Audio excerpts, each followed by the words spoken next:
it was like a flip of a switch. He was like, I want to do all my math. I want to do all my reading. I want to do all my science. And the teacher's like, why? And he was like, because after this, I get to go do InSports. I get to go play soccer and lacrosse and football and all of these things. And like at that moment, that's where the light bulb went off for why we're doing what we're doing, why we're doing these free camps for kids for the InSports Foundation. Now fast forward, helping over 60,000 kids play sports.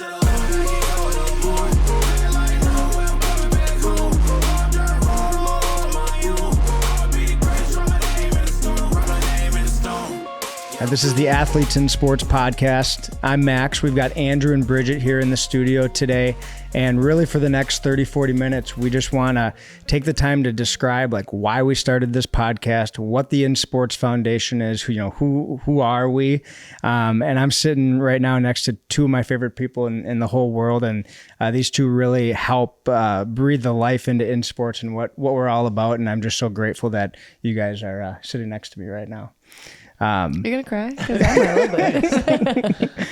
But I don't even know where to start. Like, it's just crazy the fact that we're sitting here right now.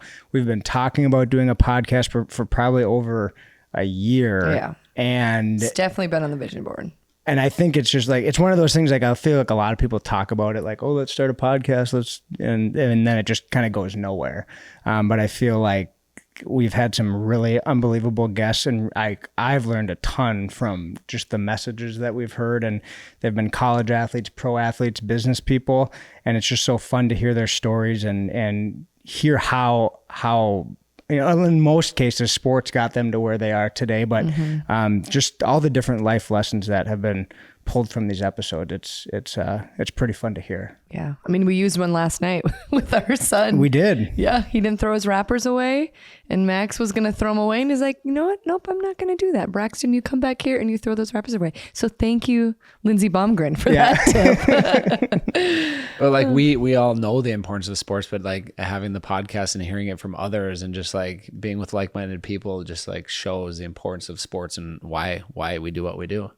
Yeah, and giving them a platform to share and to learn more about who they are as a person and what makes them tick. It's one thing to do an interview and ask, these about various questions. Like sports specific questions. Yeah, but it gives us just a platform to say, you can be who you are and just be authentic and have a good conversation. And we're just so happy to capture it through a podcast, But I think it's just been super, super fun to see it come to life. It's one thing to dream about it, like you said, and to talk about it, but to actually see it come to fruition. And Max, like, huge kudos to you. I mean, I feel like when you and Andrew have so many ideas all the time, and you guys are taking this foundation, that we have for the InSports Foundation to the next level. But this InSports podcast is just another way for us to share also the mission of the organization too. So it's just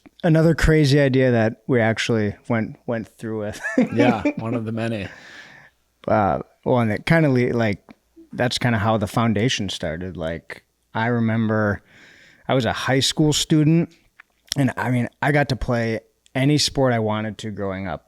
I chose hockey and golf, and it just so happened to be two of the most expensive sports out there. I mean, the equipment, hockey sticks now are like $300 a piece. I think they were $200 when I was growing up. So like, just hockey sticks alone is really hard for people to afford. And I think I understood how expensive it was, but I really figured out that when we started doing things in high school to give back to the community, we went to homeless shelters, we went to domestic violence shelters, where there were kids there that I'm like, okay, there's no way these kids would ever be able to play a sport like hockey, like how expensive it was. Mm-hmm. And not alone golf. I mean, golf is expensive to book a tee time, for clubs, for the clothes.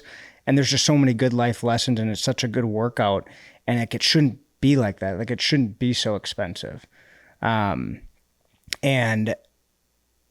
it is, and it's a business, and we get that. But I think that's kind of where the first thought of creating something to help more kids be able to play and stay physically active kind of came from, was those high school experiences where you're giving back and volunteering. And I'm just so grateful that our hockey team made that effort to want to give back.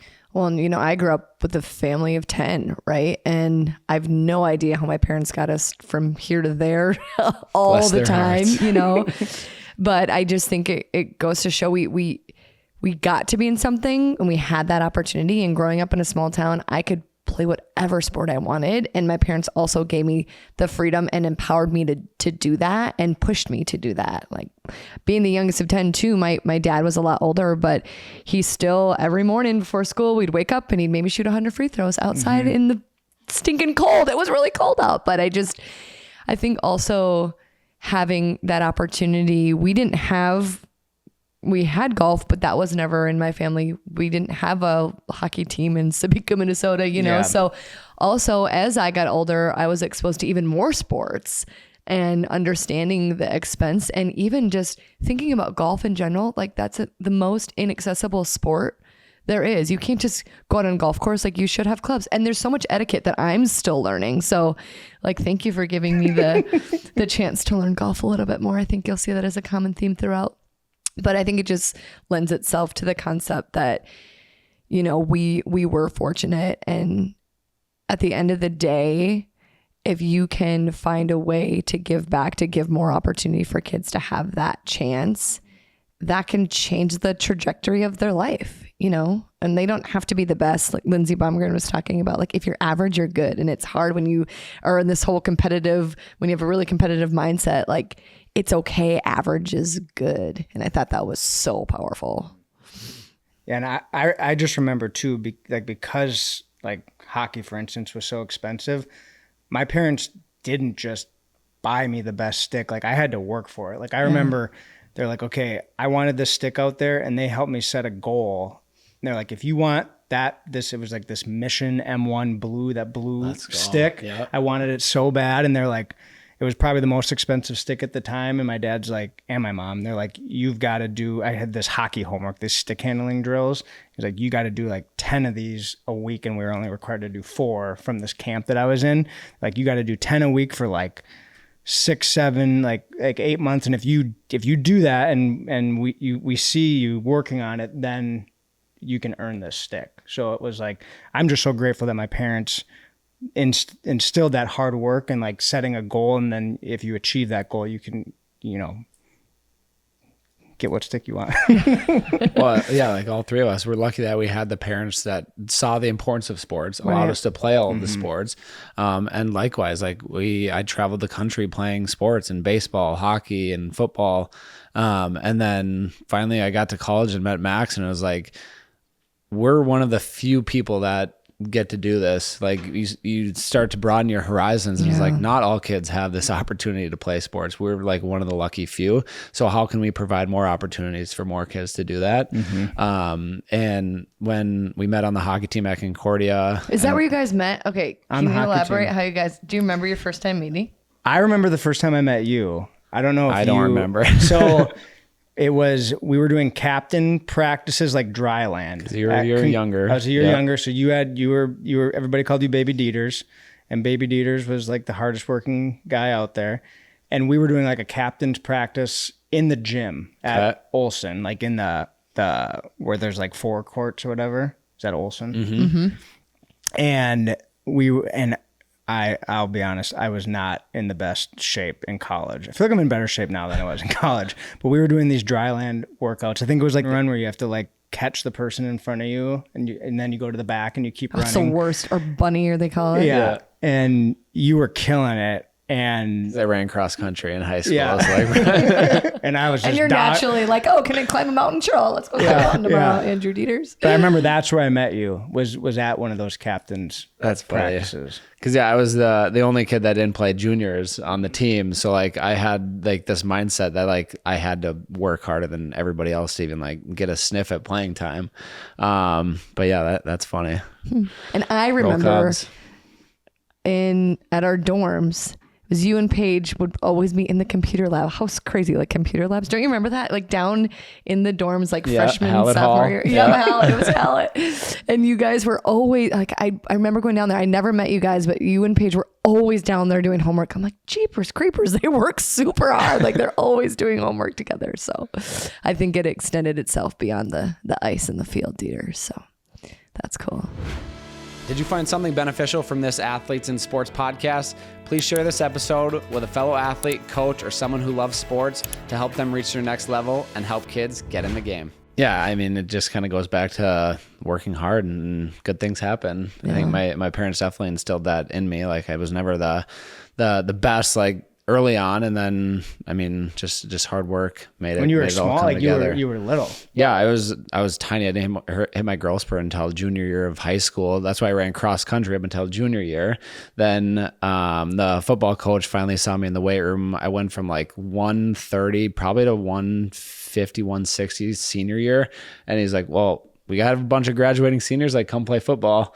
So I went out for the football team and did really well. Broke some school records at Sartell, and yeah, it was a fun senior year. Like that's crazy. Yeah, that was Friday Night Lights, just one year, and I'll never forget that year. It was just a blur, but like that was a really cool experience. What was it? Can you tell us the story? Friday Night Lights. Yeah. Well, just like what record? Like what records did you break? I was wide receiver, most touchdowns in a game, and receiving yards in a game. I had 4. Yep, it was. You never played football before? Never played a single down. He only gave me 4 routes to run the entire season because I could not remember the playbook. I only played football for 1 year. Keep it simple. I was like 4 routes, these are them, and yeah, it worked out. It goes to show the other sports helped you out, right? Yeah. When you kind of did that with baseball at Concordia too, like you just focused on hockey all 4 years, and then hockey's done, and you go out for the baseball team. Or not go out, like the coach is like, please come play for us. Yeah, it just shows the importance of playing like multiple sports though, and like how they all relate to one another. Yeah. Which we like still instill in all of the kids that we impact through the foundation. Is like you cannot like be sport specific early on. You have to play more sports. Right. It's so important. And like it's okay to specialize, but try it all and then find what you really like. Right. Because by not trying it all, you might specialize too young and actually not specialize in what you really maybe would want to do. Mm-hmm. But yeah, I never had a growth spurt either. I was always tiny. And, growing up in a small town, I had the opportunity to play varsity my 8th grade year, and I was tiny. But I remember I'm like, I can't control my height, but I can control how hard I work and all the off-season stuff that I practiced on. I mean, I had to be, if I wasn't going to be the tallest, I had to be the quickest and the fastest and the smartest one on the court. So I feel like I had to really, really instill that in myself. And I think that inner competitiveness just continues to shine through when you want to win. We just heard from your coach, your former coach, like you were a Division I defender. Like you were that good at defense because you worked your butt off. Yeah, my dad would take a lot of credit for that. He's like, you got your quickness from me for sure. But okay, let's go back to the foundation and what was the first thing you guys ever did? Because I jumped on early, but not the true beginning, So I remember, I grew up in an entrepreneurial household. Like my mom started Innovative Office Solutions. She, was the CEO of a couple other businesses. And my dad also, like, he owned Medcare products and obviously is now very big into Innovative Office Solutions. But like, that was kind of my life growing up, is like my parents always owned businesses, but they always made it a huge importance to give back to the community. And that looked very different in many different ways. So I like entrepreneurship, owning businesses, giving back was like how I grew up, and a focus in sports. And so kind of like what I was talking about before, when I was in high school and, we started doing some volunteer opportunities, that's where the real kind of idea for the foundation was like starting in my mind. And I'm a very big idea person. What? And yeah, I'm sure I drive these guys nuts with all the ideas that I have. But that's great. Keep them coming. So I remember I went to go play junior hockey after high school out in Washington, D.C. And my mom made me she said, you have to take at least one class because you're not required to take any classes. So I took a college class. It was Anne Arundel Community College, and I took an entrepreneurship class. And the whole basis of this class was to create a business plan, and then you're going to pitch it to a group of mock investors at the end, and whatever, they're going to give you your grade. So you have to make the plan, and then you have to make the pitch. And my idea was like rated the best idea in the class. And the first day, I remember we watched a documentary on Tom's Shoes and how Tom's Shoes was all about sell a shoe and then give a shoe to somebody who's in need. And so it wasn't a nonprofit, but it was a social business trying to make a difference in the world. Yeah. So my very first idea in this class was to create a golf clothing company, go figure. And the proceeds from that company were going to go to helping get more kids involved in golf. So we would put on free lessons for kids, give kids clubs, and just grow the game of golf through selling golf clothes. And I made this pitch. It was like very Shark Tank-like style. And I just remember like that was a lot of fun. Like I could see something like this. And so junior hockey gets done. I've got this business plan, but really that was just a class project. It wasn't like, oh, let's actually go start this business. Why not? Well, so then I interned at Innovative. I interned there for like 15 years. So since I was born pretty much. But I was like, I want to do a charity golf tournament and raise money to help kids play golf. Like that was like kind of the first idea, like after this class project, and then like knowing how much Innovative gives back to the community and how Innovative is connected with all the professional sports teams. And we were doing philanthropic things through that. There was like this huge like sports connection, and a lot of like what Innovative was already doing kind of brought this to like, oh, we could have our own foundation. But it really probably wasn't till I was at Concordia and met you and just started telling you all of these ideas that we had, like that I was wrestling with. And I remember sitting down in the weight room. You'd work at the weight room. But you would actually get paid to do this. Right. I would just come down. I should have been working out, but I was working on InSports. And I'll never forget the first time I met you was through my golf coach, your basketball coach, Dwayne Severson, and Dewey, we called him. And he's like, Bridget, I got to introduce you to this guy, Max. And I still like every morning I think about what I'm grateful for, and like that moment meeting you and just everything that we went through to like do all these things at Concordia. I'm so grateful for that, because without that connection, like none of this we wouldn't be sitting here today. Yeah. Right. Hey everyone, I want to take a quick moment to tell you about the InSports Foundation. At InSports, we're all about helping kids get more involved in sports.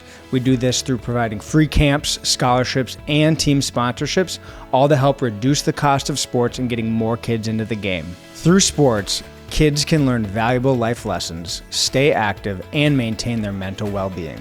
To support our mission and help us get more kids into the game, visit our website at insportsfoundation.org to make a donation. Together, we can make a difference. Yeah, I'll never forget it either. Like I remember we were talking in the weight room, and I was manning the desk, and we were talking in sports, and we had the idea of like taking a tour bus across the country and putting free gear and putting on free camps. And then Bridget walked through the door with Dewey, and it was love at first sight. I was so sweaty and gross. Well, he was like, "Hey," because I didn't know what I wanted to do after school. I'm like, okay, I was taking anatomy and physiology while I'm taking a marketing class, like cadavers, and like it was just such a broad thing. I'm like, okay, I'm either gonna go the medical route or I want to go the business route. And so I was talking to Dewey about it, and he was always a mentor, and I would always bounce ideas off of him. And he's like, you got to meet this kid, this Max kid. He just started this foundation thing called InSports. Quite frankly, at age like 22, 21, like I didn't really know what foundation, I knew what giving back and charitable things, but 501c3, all of these like charitable terms. I'm like, I don't know. And so he's like, come down, come meet this kid in the weight room, this Max kid. He's great. And I'm like, okay, sure, whatever. And so I like walk in there, and yeah, it was like one of those moments, once again, I will never forget, like not only the feeling, but the experience of like when you meet somebody, you know, they're going to be in your life for some reason. At that moment, maybe I didn't know I was going to marry you, but maybe, I don't know, looking back, but knowing like you are such a good person, you have amazing energy. I know we're going to do something together. And he's like, oh, you know, no, Max, like no fear in asking people things or to help out with things. And he was like, hey, do you want to write this press release? And I was like, hey, I just actually wrote press releases for my communication class. Sure, I'm in. And we were doing some coaching seminar or something. And I'll never forget, you sent me a calendar invite through Outlook. I'm like, what 21-year-old sends me a calendar invite through Outlook? This? Like, what is happening right now? I didn't even know how to accept it at that time. I'm like, I don't have the right software. But yeah, anyway, fast forward, it was just like, then Andrew meeting you and just understanding your guys' passion. And I think at that point, you had kind of started to do some of the apparel things and figuring out how to, you know, raise money for the athletic team there at Concordia, and then putting on a first in sports day and, you know, transitioning to our first golf tournament. And, you know, it's so cool to see looking back, what, 11 years ago. Yeah. And, you know, putting on our first in sports day to help, you know, a free camp for kids, and, you know, taking that to the next level of putting on our first camp that we ever did with Minnesota Vikings Xavier Rhodes, and just all the entrepreneurial and all the ideas like coming to life. And now fast forward, helping over 60,000 kids play sports through all the things that we're doing is like amazing. And then Andrew, having you jump on board to be the executive director and having somebody put a sole focus on the foundation is just propelled. And truthfully from my heart, like, I think it's just the beginning, you know, I think sometimes it takes the whole idea. It's a marathon. It's not a sprint. Mm-hmm. And I think in our minds, it's so easy to, you guys are the visionary, you're the big picture. And I think my role is, okay, how are we going to execute? How are we going to get this done? What is the strategy? Yeah. But I think it's this perfect blend of balance. And I think you need both to be successful. But I think every year when we hear success stories of our summer and sports days, like little Johnny, he had to go to summer school and he had no interest in academics, right? He didn't care about math, didn't care about science. And his teacher's like, oh boy, okay, Johnny. And 2 weeks in, it was like a flip of a switch. He was like, I want to do all my math. I want to do all my reading. I want to do all my science. And the teacher's like, why? And he was like, because after this, I get to go do InSports. I get to go play soccer and lacrosse and football and all of these things. And like at that moment, that's where the light bulb went off for why we're doing what we're doing, why we're doing these free camps for kids for the InSports Foundation, and why that's propelled so much. And no wonder all of these school districts are coming to us asking to partner for our summer and sports days programming. And so I think it's easy to say, oh, it's so much work. Like there's always so much to be doing.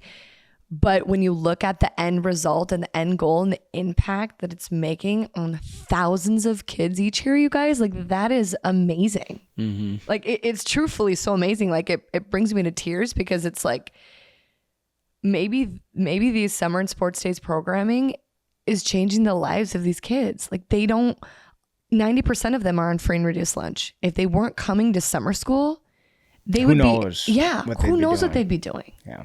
So I think sports can not only change the trajectory of your life, it introduces you to so many people. And that's what, you know, the foundation has done even for me, for my life and, you know, my success as an individual. So I think probably the moment that I remember the most, just looking back 10, 11 years ago, was the first camp that we did up in Fargo for a hockey camp. Mm-hmm. And so we got connected with this church down in Minneapolis called New Directions.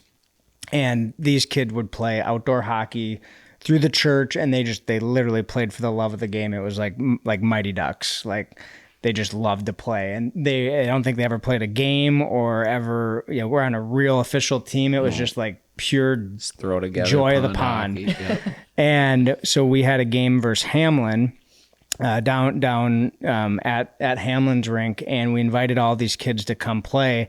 And then they got to meet our whole team in the locker room afterwards. And well, we had this camp that we were going to do, and we gave them all applications, and we said we're going to pick 5 kids. Whoever applies, we're going to pick 5 kids to bring you up all expenses paid to Fargo, North Dakota, for a hockey camp. And I remember we got 12 applications, and we were like, well, we got to bring everybody. Like, if 12 kids want to come to Fargo, like, we're going to make it happen.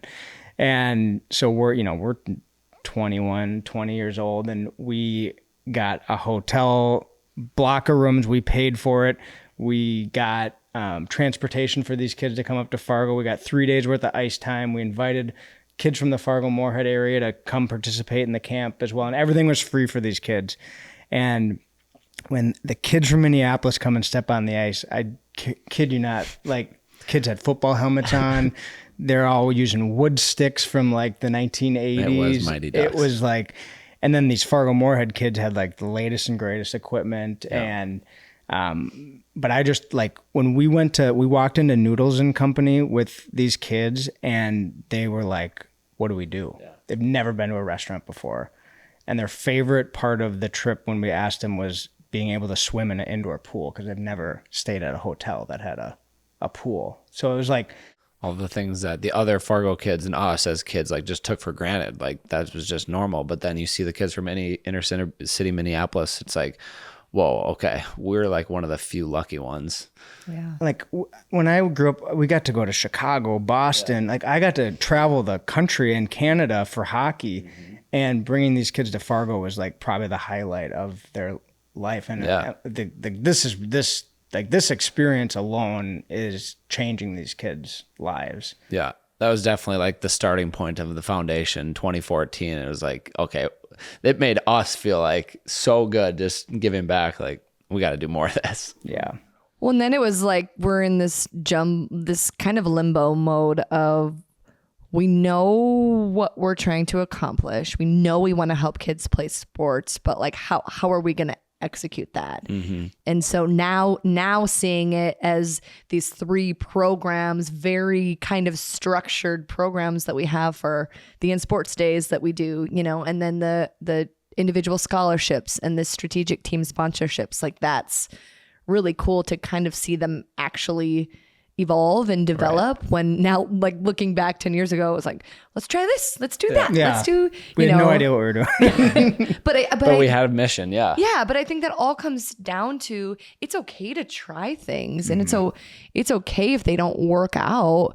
But I think when have a common goal, you have a mission that everything that you're doing is still trying to make an impact on like the mission of helping kids get in the game. I think that's what it's all about, And I mean, we've impacted some teams that have told us, like, if it wasn't for InSports' contribution, like, we wouldn't have a team. No. Like, we wouldn't even be here. Many times, yeah. And, like, it just seems so simple. Like, yeah, every family should be able to afford for their kids to play sports, but it's just not. It's not. No, we take it for granted for sure. Yeah, and I think like the biggest message like through our InSports days too is the importance of just physical education and like being active. Yeah. So we're providing that for 6 different school districts here in Minnesota, and even across the Midwest, we're doing programming just to get kids active. What people don't understand is kids are getting 30 minutes of phy-ed per week. Yeah, it's ridiculous. That's insane. Like when we were kids, it was every day we were having phy-ed. And like, it breaks my heart to see like why there's an obesity problem. Like, here you go. Like, these kids have to be active. So we're providing, we're breaking down that barrier, providing phy-ed teachers all year long, and impacting thousands of kids per year through our InSports days, which has been so cool to see it evolve. Right. And just, stats are on why we keep doing what we're doing. 70% of kids drop out of sports at the age of 13. And so why is that? And now it's like, well, it's too competitive. I didn't make the A team. I'm on the B team. I'm not as good anymore. Right. Or maybe they haven't been exposed to a sport that they're super passionate about. Maybe their parents threw them in lacrosse or threw them in soccer, and they would actually be a really good hockey player or a swimmer or something else. Right.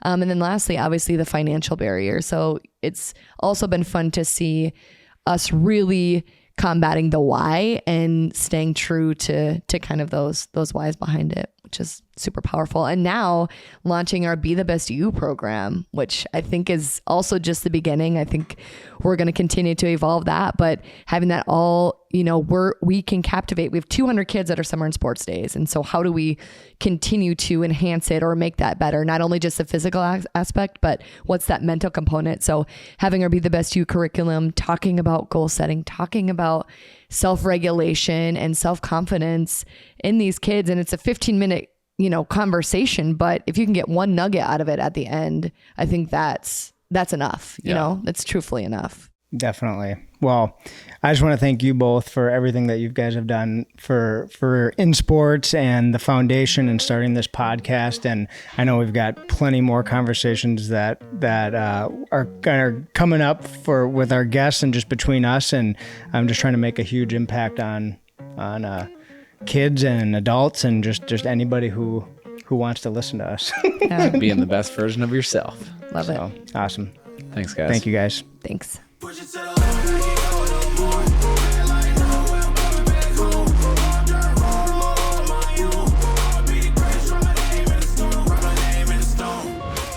Thank you so much for tuning in to the Athletes in Sports podcast.